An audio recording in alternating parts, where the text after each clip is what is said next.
أعوذ بالله من الشيطان الرجيم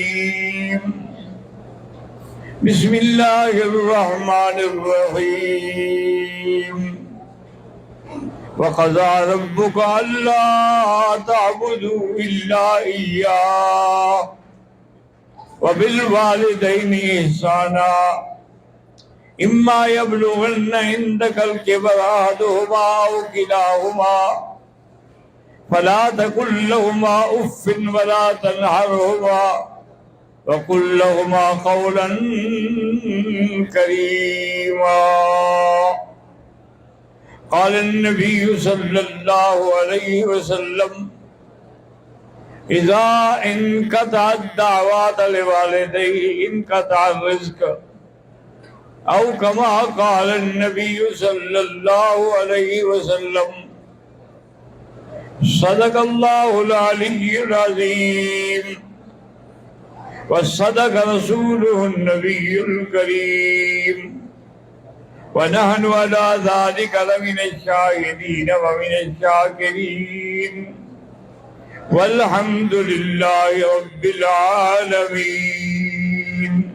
ایک صحابی نے آ کے سوال کیا یا رسول اللہ، وہ یمن سے آیا تھا،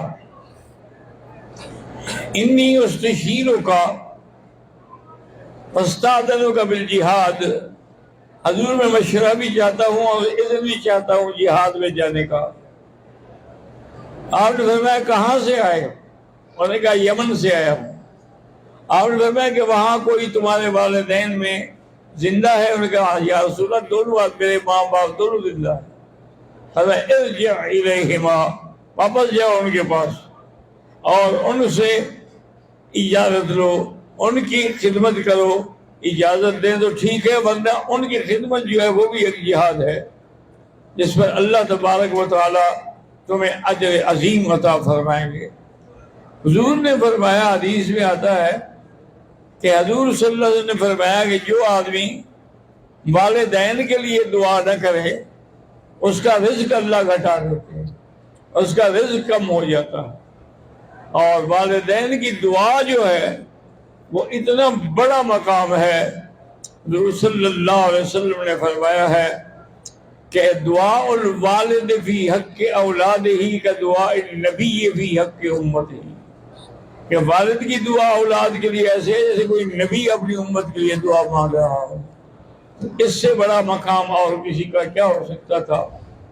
ایک صحابی آئے، انہوں نے کہا حضور اب میرے ماں باپ تو فوت ہو گئے ہیں، اب میں ان کے ساتھ کوئی بھلائی کر سکتا ہوں؟ اور میں ہاں کر سکتے ہو، خیرات کرو، صدقات کرو، کوئی ایسا عمل کرو جو دائم قائم رہ جائے تاکہ ان کا ثواب جو ہے وہ ان کو پہنچتا رہے. تو ان کے بعد بھی یعنی موت کے بعد بھی تم ان سے صلہ رحمی کر سکتے ہو. ایک حدیث میں آتا ہے کہ ایک صحابی تھے لیکن اس بیچارے سے والدین کی نافرمانی بھی ہو گئی اور والدین ناراض فوت ہو گئے. تو اس کے بعد وہ ان کے لیے دعا مانگتا رہا، روتا رہا حتیٰ کہ اللہ نے اس کو فرما بردار شمار کر لیا کہ چلو ابھی درد سے وہ دعا مانگ رہا ہے، تو اس لیے اللہ نے اس کی دعائیں قبول فرما لی. سابقہ امتوں میں ایک بہت بڑے عابد گزرے ہیں حضرت جریج. وہ رات دن اپنی عبادت خانے میں عبادت میں مصروف رہتے تھے. ایک دن وہ نماز پڑھ رہے تھے کہ ان کی والدہ آئیں اور انہوں نے پکارا کہ یا جریج، اب وہ پریشان میں کیا کروں، میں نماز توڑ دوں یا پھر ماں کی بات رہنے دوں؟ انہوں نے والدہ کو جواب نہیں دیا، نماز میں شامل رہا. کچھ دیر کے بعد وہ پھر آ گئے، اس نے پھر آگے پکارا، اس نے کوئی جواب نہیں دیا، پھر بھی وہ نماز میں لگا رہا. تیسری دفعہ جب بی بی آئی اور اس نے جواب نہیں دیا تو غصے میں آ گئی اور بد دعا کی اپنے بیٹے کو کہ اللہم لا تمتہ حتی تری وجوہ المومسات، یا اللہ میرے بیٹے کو اس وقت تک موت نہ دینا جب تک یہ بدکار عورتوں کا شکار نہ ہو جائے.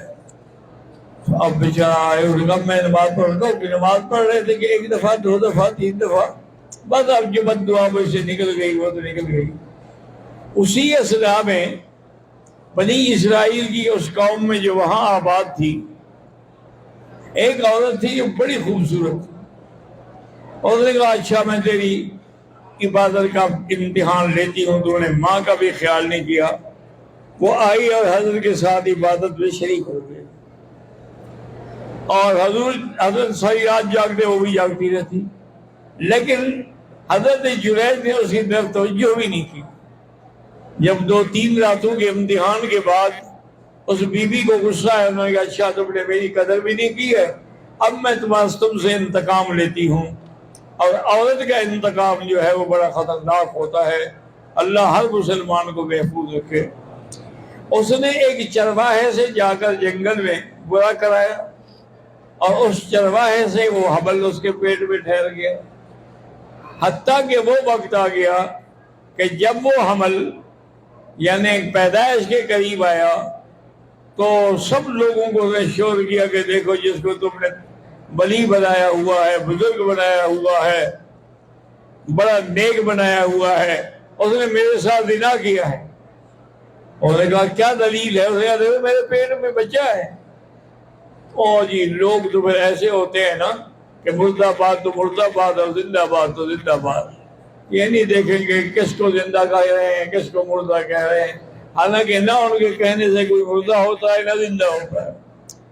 لوگوں نے جناب خوب مارا جو ہے اس کو، زخمی ہو کے ڈال دیا، اس کا عبادت خانہ بھی توڑ ڈالا، اور وہ بیچارہ اسی حالت میں سر سجدے میں ڈال کے اس نے کہا کہ یا اللہ تمہیں تو علم ہے کہ میں نے گناہ نہیں کیا ہے، مہربانی فرما، میں نے والدہ کی نافرمانی کی ہے جس کی وجہ سے سزا مل رہی ہے۔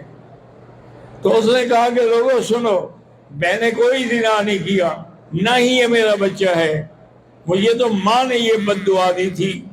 تو آپ نے فرمایا کہ اب حل کیا ہے؟ انہوں نے کہا حل یہ ہے کہ میری ماں کو بھی بلاؤ، سب آ جاؤ۔ سارے اکٹھے ہو گئے، تو اس نے اپنی انگلی سے اس بچے کے پیٹ پہ چوکا دیا، بچہ پیٹ میں بول پڑا، اور نے کہا لوگوں میں تو چرواہے کا بیٹا ہوں، میں اس بیچارے کا بیٹا تو نہیں ہوں۔ اب جناب لوگ رو رو کے جرائل کے قدموں میں گر گئے کہ جی ہم نے بڑی زیادتی کی، ہم نے آپ کے ساتھ بے عزتی کی، اس کے بعد پھر اس کو اس سے بھی بڑا عبادت خانہ بنا دیا۔ تو اللہ تبارک و تعالیٰ کی منشا یہی تھی کہ امتحان ہو جائے کہ آدمی صرف اپنی عبادت پہ ناز نہ کرے بلکہ اپنے والدین کی کبھی نافرمانی نہ کرے۔ اسی لیے حضور سے ایک صحابی نے پوچھا کہ حضور سب سے بڑا گناہ کیا ہے؟ آپ نے فرمایا الاشراک باللہ وعقوق الوالدین وقتل النفس، کہ سب سے بڑا گناہ جو ہے اللہ کے ساتھ شرک ہے، اور اس کے بعد جو سب سے بڑا گناہ ہے والدین کی نافرمانی ہے۔ تو حضور صلی اللہ علیہ وسلم نے اتنی بڑی باتیں فرما دی، اتنی پیمائش کر دی، ہر بات کی وضاحت کر دی کہ اب اگر کوئی بدقسمت ہو تو الگ بات ہے، ورنہ ہر چیز کوئی ایسی نہیں ہے جو حضور نے بیان نہ فرمائی ہو۔ ایک ایک کلمہ آپ نے کھول کے بیان کر دیا ہے۔ اللہ تبارک و تعالی ہمیں بھی اپنے والدین کی فرما برداری نصیب فرمائے، اور ان کے لیے دعائے مغفرت کریں کہ اللہ ان کے رفع درجات کرے۔ اللہم اغفرہم وارحمہم وارفع درجتہم انک یا رب العالمین۔ ووٹ کی شرعی حیثیت یہ ہے کہ آپ کی ذمہ داری ہے کہ آپ جس کو ووٹ دے رہے ہیں وہ اس کا اہل ہے کہ نہیں ہے۔ پاکستان میں بارشوں کی بڑی قلت ہے۔ اللہم انزل علینا غیثا مغیثا نافعا مریا غیر ضار۔ حقیقت یہ ہے، میں آپ کو اللہ کے حرم میں بیٹھ کے دیانتداری سے بتا رہا ہوں کہ آج جتنی لڑکیاں دین کی محنت کر رہی ہیں لڑکے نہیں کرتے۔ اب میرے اپنے مدرسے میں لڑکے جو ہیں وہ تو پتہ ہے 70-80 ہوں گے، لیکن لڑکیاں 140 ہیں۔ اور اس کے بعد انہوں نے پتہ نہیں آج تقریب تھی یا کل تقریب تھی کہ 11 لڑکیوں نے قرآن حفظ کیا ہے ماشاءاللہ، اور عالمہ بن گئی ہیں۔ اس لیے یاد رکھیں کہ بچیوں کی عزت کیا کریں، اور ان کا رشتہ کسی سوچ کے کیا کریں۔ لیکن آپ وہ عالمہ ہے، فاضل ہے، تم نے کسی بھنگی سے اس کا رشتہ کر دیا، تو نتیجہ کیا نکلے گا؟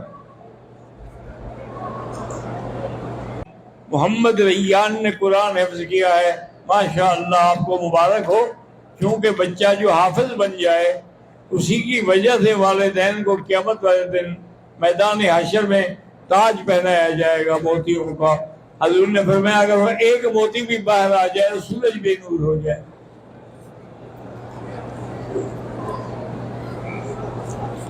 اسی لیے ہے نا کہ جب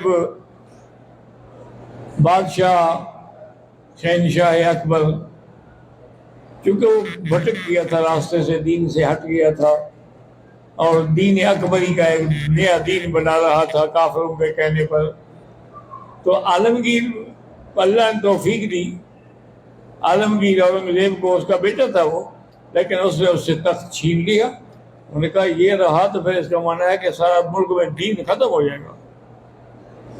تو اس نے ایسا کیا کہ جو تاج محل اس نے بنوایا تھا نا اکبر بادشاہ نے، اسی تاج محل میں اس کو قید کیا کہ ایک تو کم سے کم اپنے محل میں تو رہے، اور دوسرا یہ ہے کہ میرے شاہی محل سے وہ نظر بھی آتا ہے، اور ایسی جگہ رکھا کہ اگر وہ کھڑکی کھولے تو ہمیں دیکھ لے، ہم اس کو دیکھ لیں۔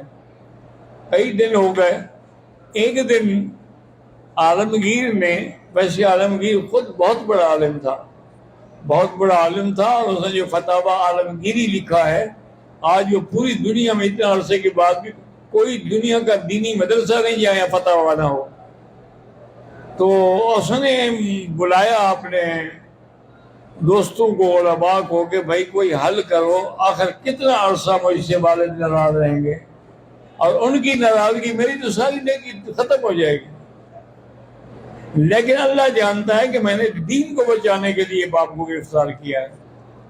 انہوں نے کہا مولوی صاحب نے کہ عالمگیر ایک طریقہ ہے۔ انہوں نے کہا کیا طریقہ ہے؟ انہوں نے کہا دیکھو تم قرآن یاد کر رہے ہو نا؟ انہوں نے کہا کر رہا ہوں۔ کتنا باقی ہے؟ انہوں نے کہا 1-2 پارے باقی ہے۔ انہوں نے کہا بس یہ یاد کر لو اور باپ کو خط لکھو، دعوت دو کہ میں نے قرآن حفظ کر لیا ہے، آج اس کے لیے پروگرام دعوت ہے تمام علماء کا، آپ بھی شریک ہوں۔ وہ خط چلا گیا۔ جب اکبر بادشاہ نے پڑھا تو اس نے اس کے پیچھے لکھا کہ بھی میں نہیں آ سکتا، میری مجبوری ہے۔ حتیٰ کہ عالمگیر ہونے لگا سے وہ کیا کروں میں، کسی عالم کو بھیجے گا، پوچھو تو صحیح کیوں نہیں آتے ہو؟ خود نے کہا ایک دنیا کا تاج تھا وہ اس نے چھین لیا، اب قیامت میں بھی اس کے بدلے میں تاج اس کے باپ کو پہنایا جائے گا، مجھے تو نہیں پہنایا جائے گا، تو اس لیے میں کیوں آؤں؟ پھر اس کے بیٹے نے بھی ختم کیا، خود بھی ختم کیا، پھر اکبر بادشاہ آیا اور نے کہا کم سے کم دنیا کا تاج چھینا ہے، آخرت کا تو مجھے لینے دو۔ شدید جادو کے اثرات ہوں تو اس کا علاج کیا ہے؟ اس کا علاج جو ہے ایک تو سورۃ البقرہ ہے کہ وہ پڑھا کریں، وہ پڑھ کے دم کریں۔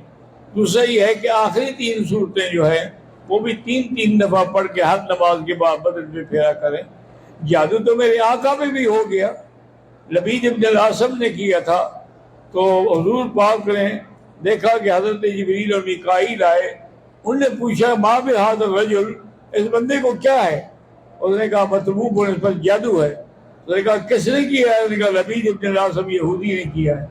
اس نے کہا وہ کہاں ہے؟ اس نے کہا فی بئر ذکوان۔ انہوں نے کہا وہ کنویں میں گیا۔ انہوں نے کہا کنویں کے نیچے جو لکڑی ہوتی ہے نا اس کے نیچے وہ دبایا گیا ہے۔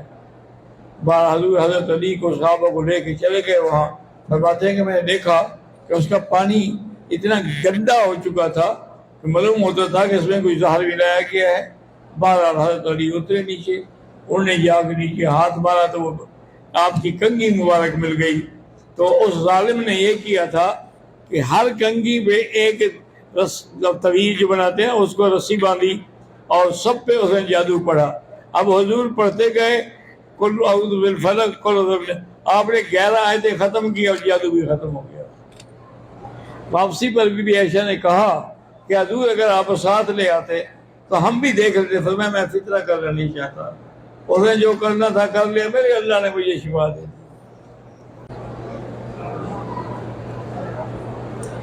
محرم رشتوں کے جیسے پھپھی ہے، خالہ ہے، ساس ہے، پاؤں یا ٹانگیں یا بدن دبانا کیسا ہے، بازو پاؤں بہتر تو یہی ہے کہ نہ دبائے، کسی وقت بھی شیطان پھسل ڈال دیتا ہے۔ اگر مجبوری ہو، اس کا کوئی نہ ہو، تکلیف ہو، تو پھر ٹھیک ہے، وقتی طور پہ کر لے، لیکن ساتھ لاہور بھی پڑتا رہے کہ کوئی شیطان اس پہ اثر نہ کرے۔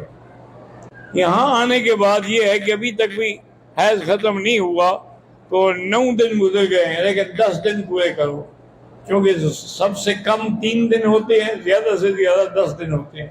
جب 10 دن پورے ہو جائیں پھر بھی بند نہ ہو تو پھر مانا ہے کہ بیماری ہے، پھر وہ غسل کر کے نماز بھی پڑھے، طواف بھی کرے۔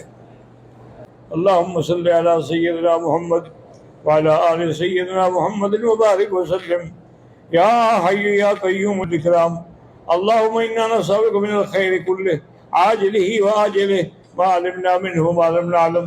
اللہم انا نعوذ بک من شر کلہ عاجلہ وآجلہ ما علمنا منہ وما لم نعلم۔ ربنا تقبل منا انک انت السمیع العلیم۔ اللہم انصر الاسلام والمسلمین، اللہم اعز الاسلام والمسلمین، اللہم اہلک اعداءک اعداء الدین، اللہم انزل علیہم باسک الذی لا يرد علی القوم المجرمین۔ ربنا آتنا فی الدنیا حسنۃ وفی الآخرۃ حسنۃ وقنا عذاب النار۔